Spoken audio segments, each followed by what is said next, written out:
resilience, determination, and embracing the full spectrum of the human experience.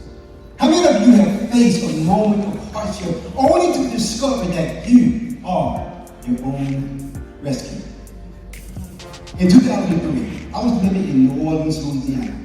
And on that particular day, the temperature plummeted down into the frigid teens. But my income, because of lack of hours, also plummeted.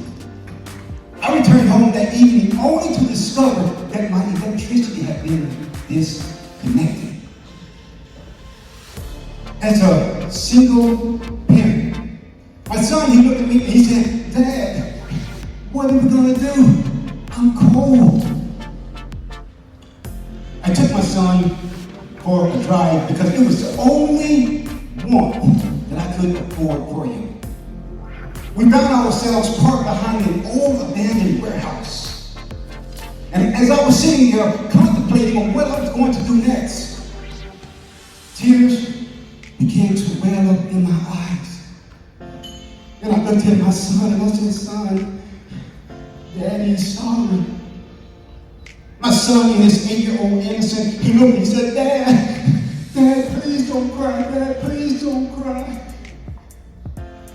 I wiped the tears from my eyes. But as I wiped the tears from my eyes, they became affixed on a stack of old wooden pallets. Fragments of hope hidden in the shadows. I went over there to where the pallet was, and I began to put them in my car. I said, 1, 2, 3, that should do it. And I closed the door.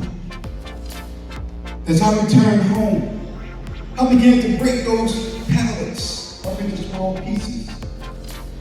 That was a defining moment for me. Not only did it represent hard work, but it represented breaking free from the chains of hardship. I looked at my son and said, "Son, I declare that we will do better." I began networking with the right people in the right organizations.